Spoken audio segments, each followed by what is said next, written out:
नमस्कार, आप सभी दर्शकों का बहुत बहुत स्वागत है। आपके साथ मैं हूं मीनाक्षी जोशी। आप देख रहे हैं वेलनेस वीकेंड। हमारे देश में ये धारणा बहुत लंबे वक्त तक रही है कि जब सेहत की बात होती है तो केवल शारीरिक स्वास्थ्य के बारे में चर्चा होती है कि कैसा आपका कद है, कैसे आपके बाइसेप्स हैं, कैसे ट्राइसेप हैं, आपकी हेल्थ ओवरऑल कैसी है। लेकिन मेंटल हेल्थ को उतनी तवज्जो नहीं दी जाती है। लेकिन समय बदला है। अब साथ ही साथ शरीर के मन और आपकी बुद्धि, आपका ब्रेन, क्या वो भी उस तरीके से काम कर रहा है? Are you mentally fit? तो इसलिए अब मेंटल हेल्थ पर बात करने के लिए देश के जाने माने साइकियाट्रिस्ट डॉक्टर जितेंद्र नागपाल हमारे साथ मंच पर मौजूद हैं। जोरदार तालियों से स्वागत करें। डॉक्टर नागपाल, जैसा मैंने कहा कि बहुत लंबे वक्त तक ये धारणा रही कि अगर सर्दी हो गई, जुकाम हो गई तो बीमारी है, अगर कैंसर हो गया, लंग्स में प्रॉब्लम है, लिवर खराब है तो बीमारी हो गई। लेकिन मन नहीं लग रहा, कंसंट्रेशन नहीं हो रहा, अच्छा महसूस नहीं हो रहा, तो इसे बस यूं ही कह दिया जाता है, अरे कुछ नहीं है। जबकि ये मेंटल हेल्थ से जुड़ी हुई परेशानी है। हमारा मन, हमारा दिमाग वो भी बीमार हो सकता है। मेंटल हेल्थ धारणा बदली है देश में? बहुत खूबसूरत सवाल है। आपके कहने के साथ साथ मीनाक्षी जी, मुझे ये भी लगा कि मन, मनोवृत्ति, मनोदिशा या मनोदर्पण जो हमारा होता है, रिफ्लेक्शन है लाइफ का, उसमें मन का आधार, मन की आराधना बहुत कम की जाती है। ये बहुत सही कहा आपने कि हम स्वास्थ्य की बात करते हैं तो कहीं ना कहीं मन बहुत दूर रह जाता है। मैं फिज़िकली हेल्दी हूँ तो सब कुछ ठीक है, मुझे कोई राय की ज़रूरत नहीं है, कोई ओपिनियन की ज़रूरत नहीं है, मुझे कहीं पे अपने आप को बदलने की ज़रूरत नहीं है। लेकिन हम ये अक्सर भूल जाते हैं। ज़माना बदल रहा है, ज्ञान बढ़ रहा है, शैली बढ़ रही है, आदतें बढ़ रही हैं, अच्छी बात है। लेकिन स्टिल मेजॉरिटी टाइम्स जब हम रोज़ अपने घरों में, अपने समाज में, अपने स्कूल में, कॉलेजेस में बात करते हैं तो मन की बात को एक कलंक, एक शर्म की तरह निपटा दिया जाता है, दबा दिया जाता है, फना कर दिया जाता है। तो ये आपने बिल्कुल सही पूछा है और सही कहा भी है दैट मेंटल हेल्थ की बातें जब होती हैं, हम उसको मेंटल तक कलंक लगा देते हैं, उसमें हेल्थ तक नहीं पहुंचती है बात। Word mental somehow got stigmatise so badly, इतनी बुरी तरह से उसको एक कलंक दे दिया गया सदियों से। भाई ऊपरली हवा है या कोई कर्मा का है, हवा बैठा एक दिया हवा जाता है, हाँ। या कोई कर्मों का फल है, कोई माताएं आ गई हैं, कहीं ना कहीं प्रेत है, ब्लैक मैजिक है, वुडुइज्म है, तांत्रिज्म है। अब आप देखिए सदियों से चलती हुई यही बातें हैं। वैज्ञानिक युग है, कल युग है। Science has given us so much of wonderful evidence कि ब्रेन के बायोकेमिकल्स, माइक्रोकेमिकल्स कभी कभी अपनी जगह से कम हो जाते हैं, ज़्यादा हो जाते हैं, डिस्टर्ब हो जाते हैं। जैसे टाइफाइड, मलेरिया, निमोनिया, कैंसर में, हाइपरटेंशन में, डायबिटीज़ में, ओबेसिटी में होता है, वो माइंड के साथ मेंटल हेल्थ के लिए भी होता है। तो हम साइंस और आर्ट ऑफ मेंटल हेल्थ को समझें, इसको सकारात्मक परेशानियां मानें। मेरा पहले ये कहना है आपसे। अब हम इन्हें थ्री कैटेगरीज में चर्चा में लेकर आते हैं। एक कैटेगरी जो सबसे पहले हम बात करने जा रहे हैं बच्चों की। 5 से 10 साल तक के बच्चे, मैं देख रही हूँ स्कूल जाने वाले बच्चों में, सोसाइटी में खेलने वाले, पार्क में खेलने वाले बच्चों में जो सबसे बड़ा चैलेंज इस वक्त आ रहा है वो उनकी अटेंशन डेफिसिट का है। बिल्कुल। फोकस ठीक से नहीं कर पाते हैं। कुछ बच्चों में ऑटिज्म की प्रॉब्लम दिखाई देती है। अच्छा, कुछ बच्चे सोशली कनेक्ट नहीं हो पाते। कहेंगे कि घर में माँ बाप से बहुत अच्छे से बात कर रहे हैं, बुआ से, दादी से, चाचा चाची, फैमिली के हर मेंबर से कंफर्टेबल हैं, लेकिन जैसे ही स्कूल जाते हैं, जैसे ही बाकी बच्चों में जाते हैं, अचानक से नर्वस होने लगते हैं। बहुत सारी परेशानियां हैं। सबसे पहले तो उन परेशानियों को समझते हैं कि ये जो एज ग्रुप है 5 to 10 का एज ग्रुप, ये क्यों इतनी डिफ़िकल्ट सिचुएशन में है। बहुत इम्पोर्टेंट एक श्रृंखला आपने अभी चर्चा में शुरू करी है। मैं सबसे पहले तो ये शुक्रिया अदा करना चाहूँगा कि हम ये सोच रहे हैं हमारे देश में कि प्रारंभिक बाल अवस्था का एक महत्व कितना है। अर्ली चाइल्डहुड, फाउंडेशनल ईयर्स, इसको अभी एजुकेशन सिस्टम हमारा जो दुनिया का बेहतरीन सिस्टम है इस वक्त, फाउंडेशनल ईयर्स क्यों कहते हैं? क्योंकि वृक्ष जब बड़ा होता है तो एक सैपलिंग, एक सीड से बड़ा होता है, एक बीज होता है। वो बीज का महत्व हम पहले उतना नहीं समझते थे। कहते थे ना कि भाई चलो 4-5 बच्चे घर में हैं, खेल जुल के भाग दौड़ के अपने आप बड़े हो जाएंगे, गिल्ली डंडा खेलेंगे, मट्टी में खेलेंगे, नाव बनाएंगे, क्रिकेट खेलेंगे। अब तो ये बड़ी इतनी बहुत बेहतरीन साइंस है।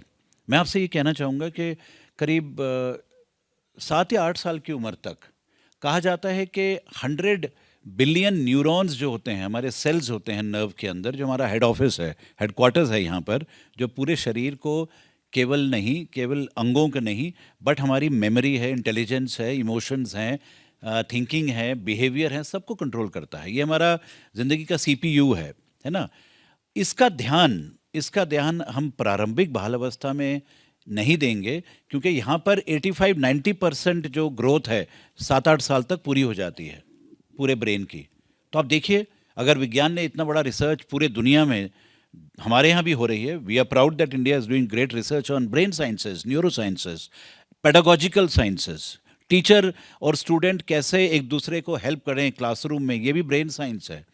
तब पता लग रहा है, जो मीनाक्षी जी ने बताया, कि हम कुछ और बातें इस बचपन के बारे में, बच्चों को बचपन से जुदा कर कर आप नहीं समझ पाएंगे कभी भी। उनके हंसते खेलते नादान मासूम बचपन को अलग करके बच्चों को हम नहीं समझ पाएंगे। I am sure I am getting the point clear. जी जी जी। बिकॉज बचपन एक एडजेक्टिव है, एक ब्यूटीफुल फीलिंग है, और बच्चे जनसंख्या हैं। अब जनसंख्या इतनी ज़्यादा है, कहा जाता है कि हमारे देश में करीब 16 लाख स्कूल्स हैं, और 16 लाख स्कूल्स अब भरने वाले हैं, धीरे धीरे विकसित भारत की तरफ जा रहे हैं हम 2047 में। इतना ब्यूटीफुल मोमेंट है ज़िंदगी के लिए, भारत के लिए। We have to get the children ready for it. अब रेडी करने के लिए, जैसा आपने बताया कि स्कूल जाऊंगा मैं स्कूल जाऊंगा, उसके लिए मुझे तैयार किया आपने, मम्मी पापा मुझे तैयार किया है। मैं 2.5 साल का हूँ, मैं 3 साल का हूँ, मुझे तैयार तो करिए। हाँ भाई, तुम्हें तैयार कर दिया, तुमने अच्छी यूनिफॉर्म पहना दी, वाटर बॉटल दे दी। मम्मी वो नहीं, मुझे टेंशन हो रही है, मुझे नहीं जाना है। हम सब रोए थे स्कूल जाने वक्त, आप भी रोई होंगी। जी, मैं रोई थी और फिर मैं वापस घर भी आ गई थी। लेकिन वो तो नेचुरल है, क्योंकि देखिए जब बेबी पैदा होता है तो रोता है ना। इतने बड़े बेहतरीन युग में आने के बाद जब जीवन मिलता है, तो पहली क्राई जो होती है वो वेलकमिंग क्राई होती है एक बेबी की, और माँ उसको अपने एम्ब्रेस में संभाल लेती है। ऐसे ही पहला दिन जो स्कूल का होता है, रोना आएगा। लेकिन जैसा आपने ठीक कहा, थोड़ी सी hyper activity, lack of attention, shy feel करना, खामोश फील करना, एकदम दोनों से सबसे हटकर कहीं कोने में खड़े हो जाना, ये बीमारियां नहीं हैं। ये एडजस्टमेंट करने के लिए शरीर, दिमाग और मेरा सामाजिक तत्व कोशिश कर रहा है। मैं लेकिन But- इसी में एक चीज ऐड कर हाँ, दूं। मैं बिल्कुल। जैसे एक ही एज ग्रुप के एक क्लास में बच्चे होते जी। हैं, लेकिन कुछ बच्चे बहुत जल्दी कोप अप कर जाते हैं, लेकिन कुछ बच्चे इतना स्ट्रगल करते हैं, जैसे उनके लिए वही लेवल जो हो गया वो जैसे ग्रेड 10 का हो गया। एब्सोल्युटली, बहुत।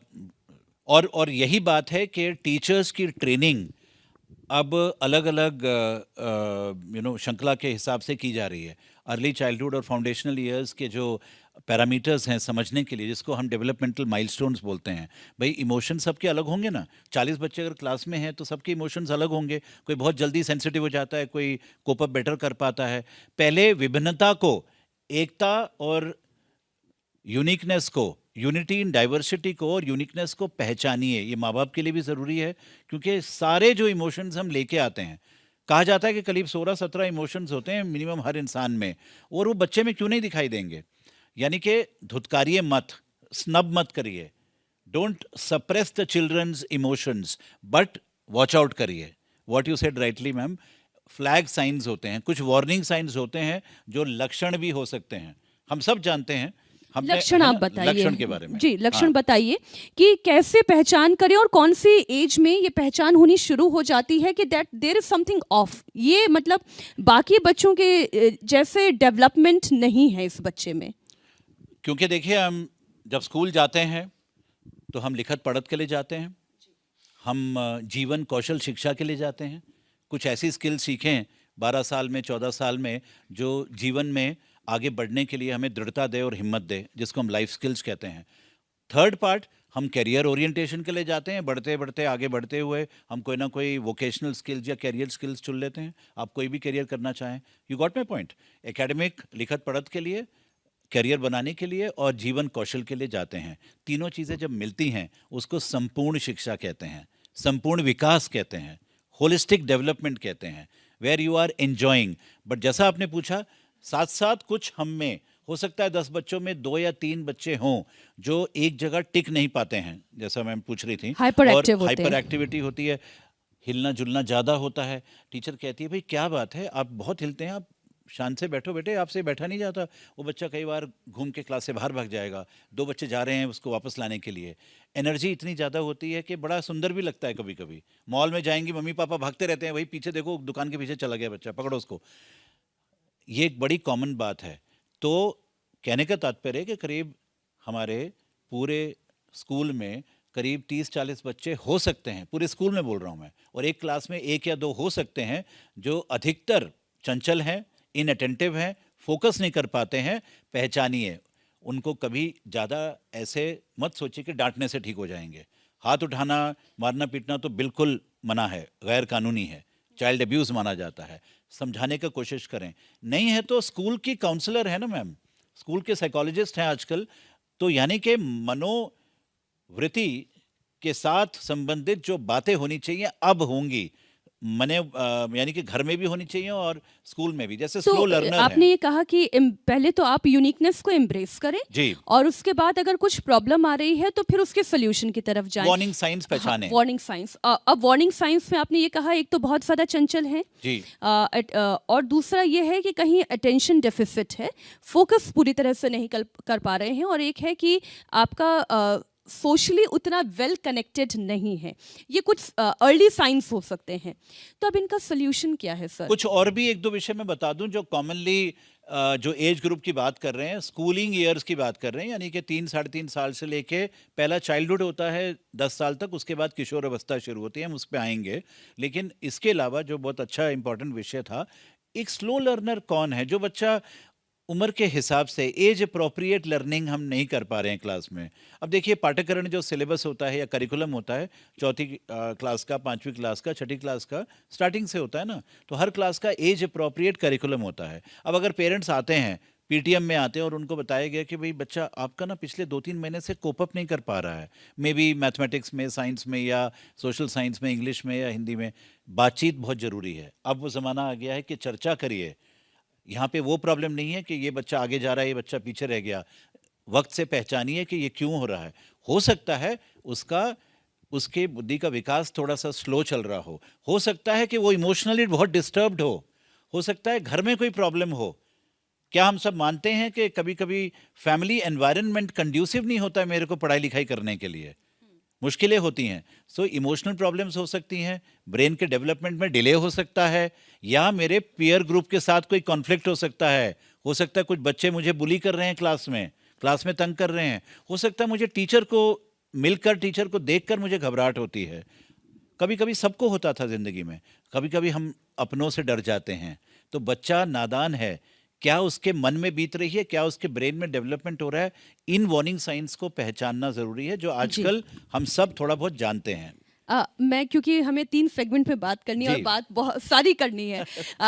अब आपने कहा कि ये कुछ है साइंस हैं जो हम पहचान सकते हैं, देख सकते हैं। अब मेरे मन में ये सवाल आ रहा है कि जैसे सर्दी हुई, जुकाम हुआ, हमने दवाई दी, वो ठीक हो गया, जी, लेकिन ये जो स्पेक्ट्रम है, हाँ, क्या किसी मेडिकेशन की ज़रूरत पड़ती है इस एज ग्रुप के बच्चों को, या फिर ऑक्यूपेशनल थेरेपीज़ के ज़रिए, ओटीज़ के ज़रिए बच्चों को ट्रीट किया जा सकता है, और क्या ये क्योरेबल है या सिर्फ कंट्रोल किया जा सकता है? एक और इम्पॉर्टेंट जो एरिया अभी रिसर्च में आ रहा है, जो ऑटिज्म स्पेक्ट्रम कंडीशंस हैं।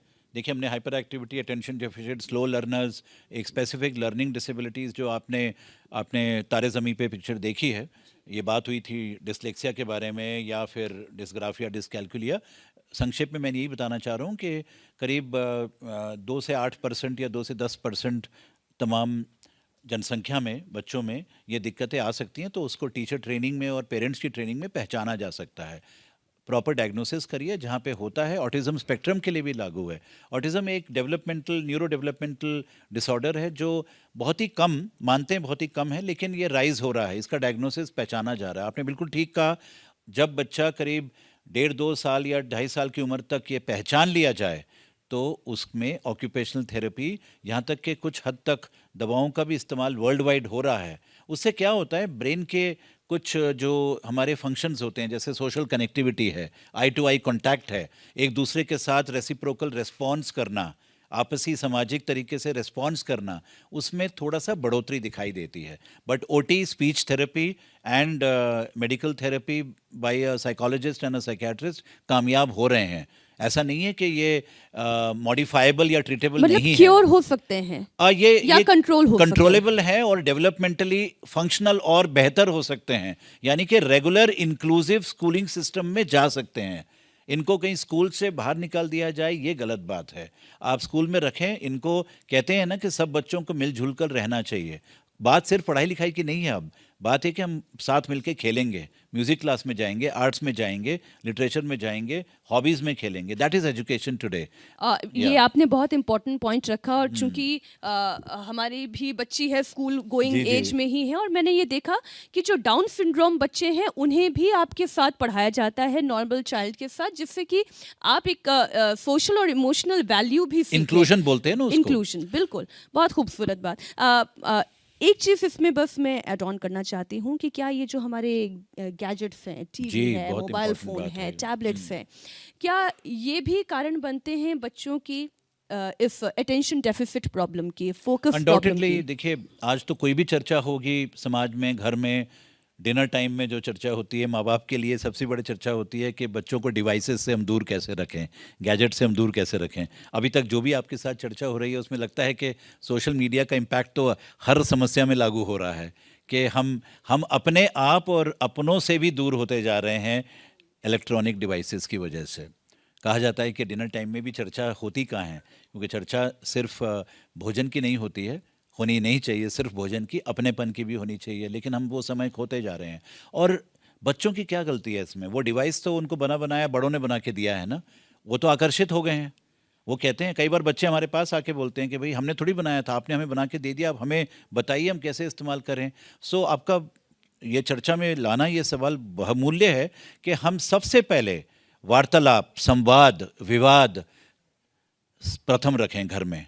क्या होता है कि अपने समय के लिए, लैक ऑफ टाइम के लिए, एनर्जी के लिए, कई बार माँ बाप या घर के बड़े सदस्य, भाई बहन भी बच्चों को उतना टाइम नहीं दे पा रहे हैं। खेल कूदने की बात हो, कहीं बाहर घूमने की बात हो, नेचर के बीच में, कुदरत के बीच में जाने की बात हो, अब देखिए बच्चा बड़ा खुश होगा।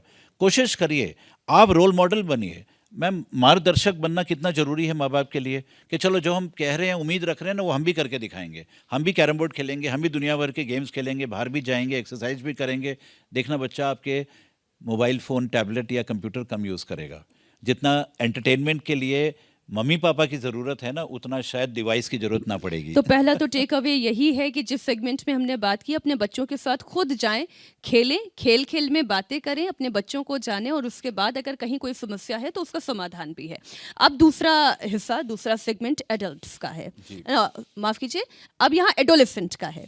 एडोलेसेंट, सबसे बड़ा पीयर प्रेशर जो है वो एडोलेसेंट एज में ही है, यानी कि वो जो टीन एज है, हमेशा एक कंपैरिजन है, एक कंपटीशन है, अगेन सोशल मीडिया का बहुत ज़्यादा इम्पैक्ट है, इतना प्रेशर है कि कई बार बच्चे अपने आप को एकदम अलग कर लेते हैं, बिल्कुल अलग कर लेते हैं, अपने माँ बाप से भी बात नहीं करते। और तो कुछ बच्चों में एंग्जाइटी इशू है, इतना एग्रेशन है, इतना गुस्सा है।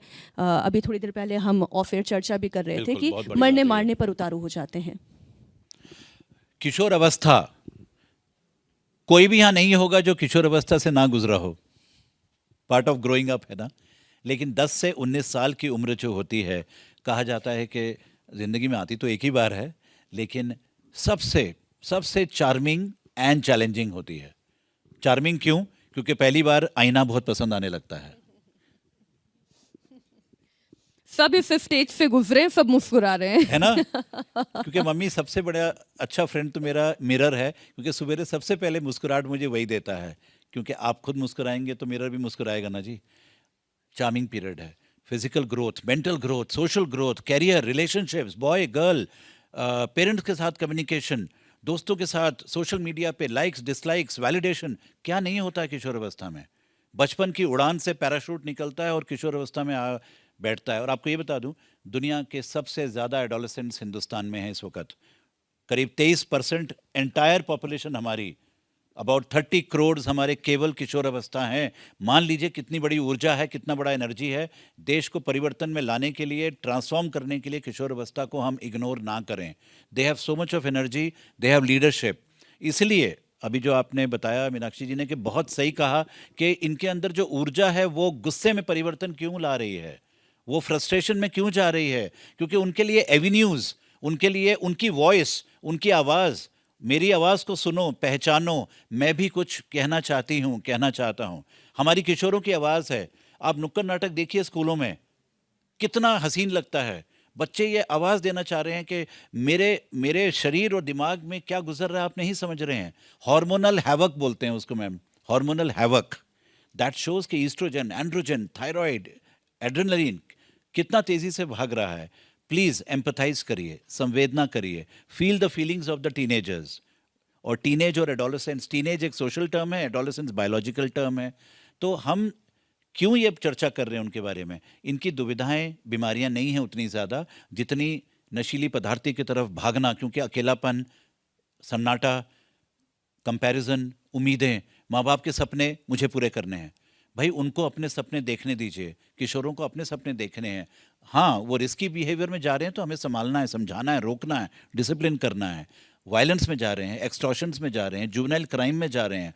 कभी सोचिए, हम बैठ के, हम बड़ों को सोचना होगा, हम माँ बाप को, फ्रेंड्स को, ब्रदर सिस्टर्स को और टीचर्स को सोचना होगा कि हम सिर्फ पेविलियन में बैठ के मैच नहीं देख सकते। हमें किशोरों के साथ नीचे आना होगा, तो खेलना क्या होगा। करना होगा? करना ही होगा कि be aware, be responsible for the teenagers. वो जिस दौर से गुजर रहे हैं उनके एक एक पल को हम दोस्ती का पल दें, उनके साथ संवाद करें। मैं घर का खराब माहौल बच्चों की एंजाइटी Absolutely. या उनके एग्रेशन की वजह है? 100% रोल मॉडलिंग की जाती है फिर। यानी कि मार्गदर्शक सबसे प्रथम कौन होते हैं? माँ बाप ही तो होते हैं। ठीक है, फिल्म स्टार्स हैं, क्रिकेटर्स हैं, वेल नोन स्टेट्समैन हैं, मीडिया पर्सन्स हैं, लेकिन सबसे पहले प्रथम मेरा मार्गदर्शक तो पिता हैं, मम्मी हैं, ब्रदर हैं, सिस्टर हैं। हम उनके स्वभाव से, उनके उनके शब्दों से, उनके बिहेवियर से, उनके इमोशंस को हम इजीली कॉपी कर लेते हैं। और वही चीज़ कई बार आप देखिए, जो स्कूल्स में कंप्लेन आती है कि ये बच्चा थोड़ा मिसबिहेव कर रहा है या बुली कर रहा है या बहुत डिस्टर्ब कर रहा है, घर के हालात कभी कभी बहुत ज़्यादा ख़राब होते हैं जब एनालाइज किया जाता है। और वो बात स्कूल तक पहुंचती नहीं है जब तक बच्चा टूट कर, झुक कर किसी काउंसलर को या टीचर को नहीं बताता कि भाई मेरे घर में भी ऐसे ही बोला जाता है मुझे। और तो कभी कभी please, इतना हाँ, प्रेशर हो जाता है कि जी। आप इसी करियर को ऑप्शन बनाएं, आप यही पढ़ें, और फिर जब वहाँ पर सक्सेस नहीं मिलती है तो फिर सुइसाइड अटेम्प्ट्स होते हैं। ये बहुत खतरनाक है। ये प्रेशर तो आप रोज पढ़ते हैं, अखबारों में रोज खबरें आती हैं कि प्रेशर जो अचीवमेंट का है या एक एकम्प्लिशमेंट का है, लाइफ में कुछ बनने का है। देखिए, हमारे आदरणीय प्रधानमंत्री इतना सुंदर तरीके से परीक्षा पे चर्चा करते हैं हर साल।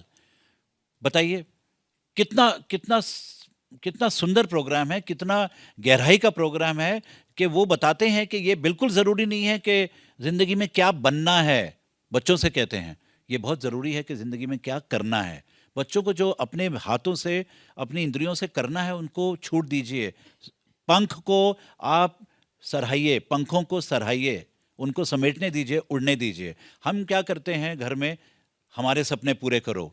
हमारे परंपरा है कि बच्चे सिर्फ आईआईटी में जाते हैं, हमारी परंपरा है कि बच्चे सिर्फ ये बनते हैं, वो बनते हैं, तुम भी वही बनो। कहीं ना कहीं कोई बनना चाहता है तो उसको अपने शैली, अपने काबिलियत के हिसाब से बनने का एक प्लेटफॉर्म दीजिए। आप देखेंगे बच्चों की ज़िंदगी खुशियों से भर जाएगी। एक दो क्वेश्चन अब हम ऑडियंस से ले लेते हैं। कोई भी बच्चा या टीनेजर या कोई भी व्यक्ति अपने पैनिक अटैक से, एंजाइटी अटैक से कैसे मैनेज कर सकता है, लाइक जब वो अकेले हो या?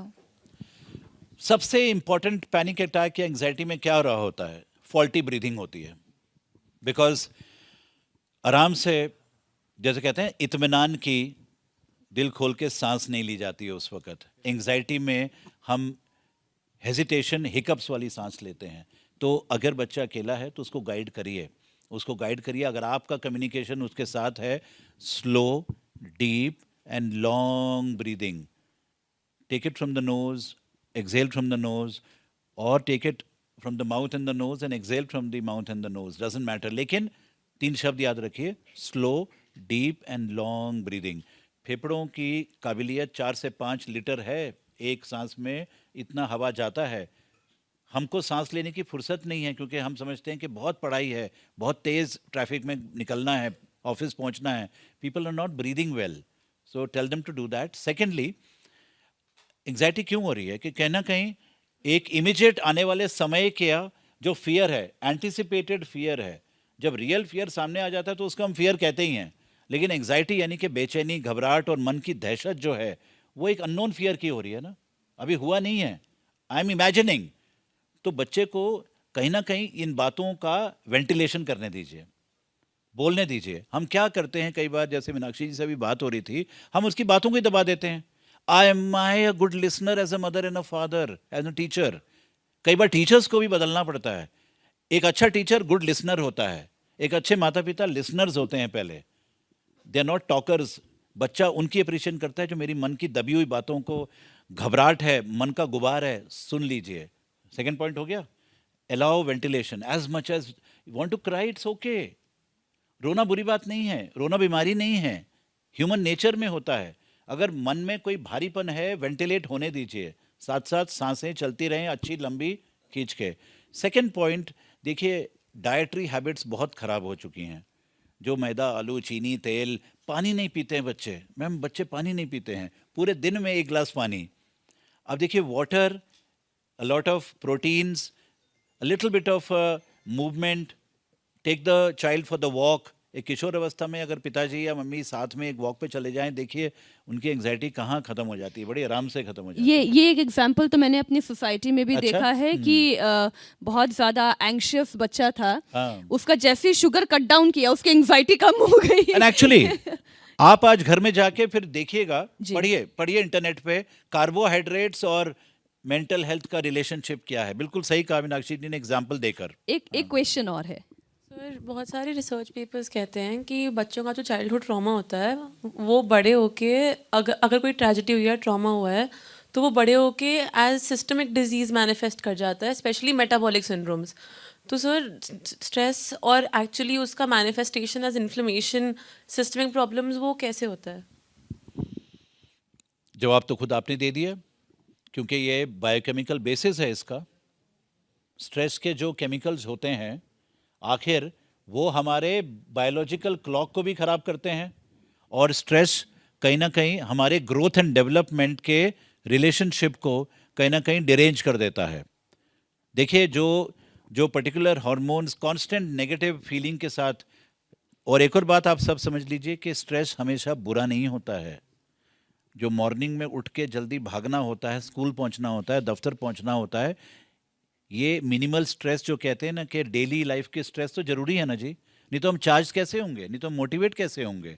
तो स्ट्रेस को हमेशा बुरा शब्द मत समझिए, नहीं तो बच्चे भी ना, जैसे माँ बाप कहते हैं, oh I have lot of stress, पापा, बट अगर आपको स्ट्रेस ना हो तो आप दफ्तर तो जाएंगे नहीं, फिर घर में बैठे रहेंगे।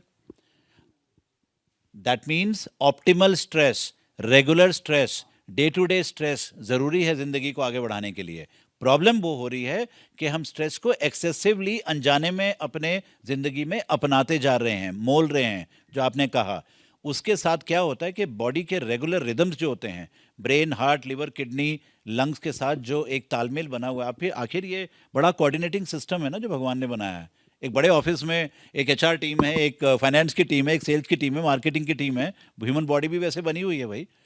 एक सीईओ यहाँ बैठा हुआ है ना, तो कोऑर्डिनेशन खराब हो गया बिकॉज वो नेगेटिव स्ट्रेस, फॉर एग्जांपल फर्ज करिए गुस्से के साथ कितने केमिकल्स हैं ब्रेन में, मैं डिटेल में अभी नहीं जा रहा हूँ, वो तमाम आपका सिस्टम खराब कर रहे हैं। एक आपको उदाहरण देता हूँ, आपने मैम जरूर सुना होगा कि गर्ल्स में पीसीओडी बड़ा कॉमन हो रहा है। पीसीओडी, पीसीओएस दोनों। आप बताइए कभी सुना था, पूछिएगा अपने पीढ़ियों में, 13-14 year old girls having PCOD.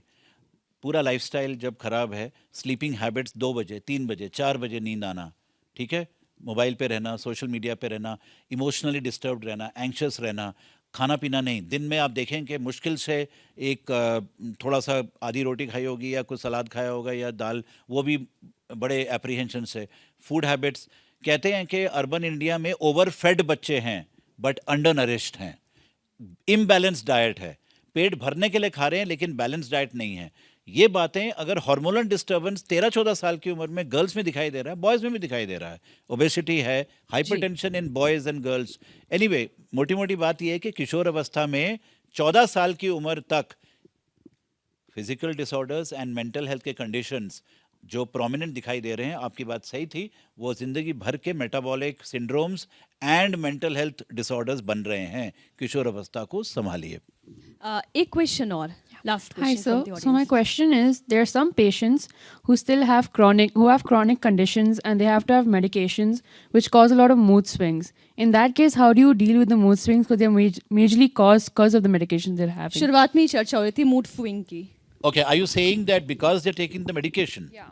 Right. So in case it has been already understood or evaluated, अगर ये पता लग चुका है कि दवाएं जब हम लेते हैं, अगर मुझे किसी दवा की ज़रूरत है और उस दवा की वजह से कहीं ना कहीं उसका एक परिणाम ये हो रहा है कि मेरे मूड स्विंग्स हो रहे हैं, तो पहले तो दवा को एनालाइज किया जाए कि भाई कौन सा कॉम्बिनेशन है दवा का। फॉर एग्जांपल आपको ये बताऊं, कुछ बीपी की दवाइयाँ और कुछ साइकेट्रिक मेडिकेशन हो सकता है थोड़ा इंटरेक्ट करते हैं और उनकी वजह से भी चेंजेस आते हैं।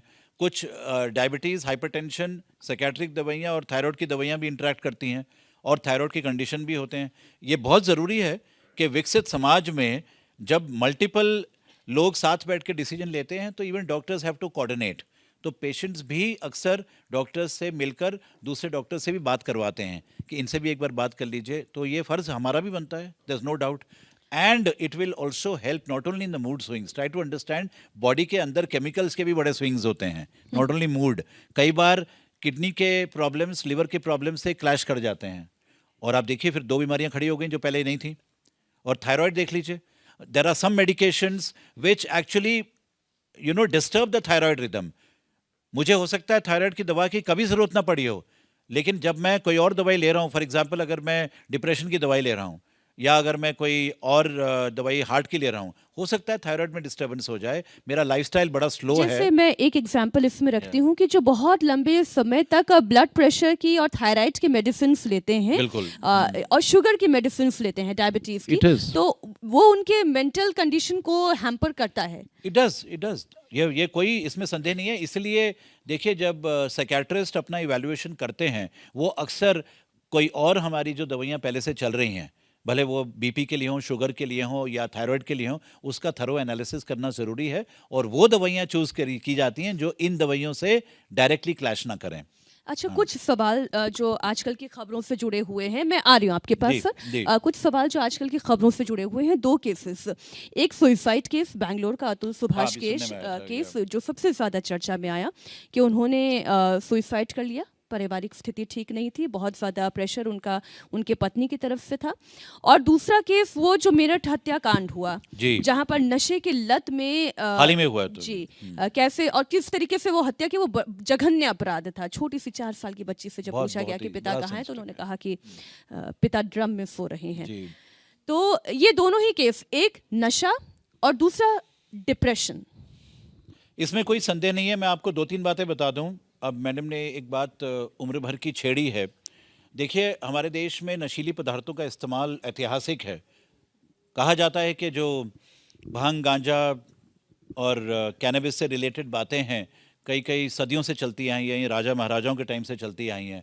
और जो गोल्डन क्रिसेंट है, देखिए कश्मीर से लेके अरुणाचल का जो क्षेत्र है, कई बार कहते हैं कि वर्ल्ड का सबसे ज़्यादा प्रोडक्शन भी होता है। लेकिन हमें संभालना है, अपने युवा वर्ग को। Substance use and mental health conditions, they go hand in hand, एक दूसरे को बहुत बढ़ाते हैं। हमारे लिए बहुत ज़रूरी है कि किशोर अवस्था से लेकर वृद्ध अवस्था, बुज़ुर्गों की तबीयत, मानसिकता हमारे देश में बहुत निगलेक्टेड है। मैं आपसे एक सावधानी रचना चाहूँगा कि we are going to be the highest capital country of elderly citizens in the world now shortly, कुछ 10-20 सालों के अंदर ही होने वाला है। अगर हमारी जनसंख्या बुजुर्गों की 70, 75 और 80 और 90 साल के लोग बढ़ने वाले हैं, उनकी मनोदिशा और मनोवृत्ति को भी हम प्यार मोहब्बत से संभालें। हमें ओल्ड एज होम्स नहीं चाहिए हमारे कंट्री में। मकान में काफ़ी सारे कमरे हैं हमारे पास, संभालें अपने बड़ों को, प्यार मोहब्बत से रखें। वो दूसरा बचपन है जो मुंशी प्रेमचंद ने भी कहा था, है ना, संभालें उसको, क्योंकि वहाँ पर एक पीढ़ी है जो बच्चों को भी संभाल सकती है। Grand parents are a wonderful asset for our children, isn't it. एक ये था। दूसरा जो भी ये सवाल उठा है, ये जो खबरें आई हैं, कहीं ना कहीं देखिए जो क्राइम और मेंटल हेल्थ का जो एक क्षेत्र है, क्राइम और मेंटल हेल्थ का जो एक ग्रे एरिया है, ब्लर्ड एरिया है, ये माना जा रहा है कि अक्सर कई बार पता नहीं लगता है कि ये, लेकिन जो भी इस क्राइम के भीतर शामिल होने वाले व्यक्ति होते हैं, कहीं ना कहीं मानसिक रोगी भी होते हैं। कहीं ना कहीं इम्पल्स जो है, एग्रेशन जो है, एक तरीके से गुस्सा एक लेवल का जहाँ पे गिल्ट नहीं है, रिमोर्स नहीं है, शर्मिंदगी नहीं है, पछतावा नहीं है, वो कहीं ना कहीं एक बीमारी का भी रूप है। जो एक हम वार्निंग साइंस की बात कर रहे थे, वो स्कूल के टाइम पे, घर के टाइम पर, कॉलेज के टाइम पर पहचाना नहीं गया। वो आगे कहीं ना कहीं हिनियस क्राइम में, भरे वो मर्डर हो, रेप हो, किडनैपिंग हो, इस तरह के कांड हो, उसमें देखा जाता है। तमाम दुनिया में जेल्स के भीतर ये एनालिसिस हो रहे हैं। कई मेंटल हेल्थ के प्रोफेशनल, साइकियाट्रिस्ट, साइकोलॉजिस्ट काम कर रहे हैं जेल्स में इस बात को पहचानने के लिए कि आइए हम समझें कि कॉन्विक्ट जो होता है, जो अंडर ट्रायल जो होता है, क्या उनकी मानसिकता के लक्षण पहचाने नहीं गए। दूसरा, ये जो बात है, इसको भी कहीं ना कहीं सावधानी परिवारों में होनी चाहिए। पहचानें कि हो सकता है कोई इंटेंसिटी, कोई ड्यूरेशन किसी बिहेवियर की अनकंफर्टेबल लग रही है। हम सबके साथ होता है, गुस्सा हम सबको आता है, लेकिन उसकी रेंज अगर बढ़ रही है, बहुत कॉमन हो रही है, रोज़मर्रा हो रही है, पहचानिए, चर्चा करिए, रोकिए उनको, समझाइए। ज़रूरी नहीं है कि सीधा चलो चलते हैं किसी मेंटल हेल्थ प्रोफेशनल के पास। आपस ही हमारे देश में तो घर के सरपंच बैठते हैं, चाचू हैं, मामू हैं, सब लोग बैठ के संभाल लेते हैं परिस्थितियां। फैमिली डायलॉग नहीं होता है।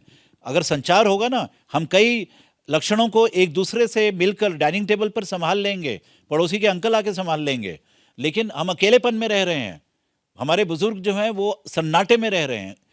Loneliness is a bigger problem today, leading to such crimes also.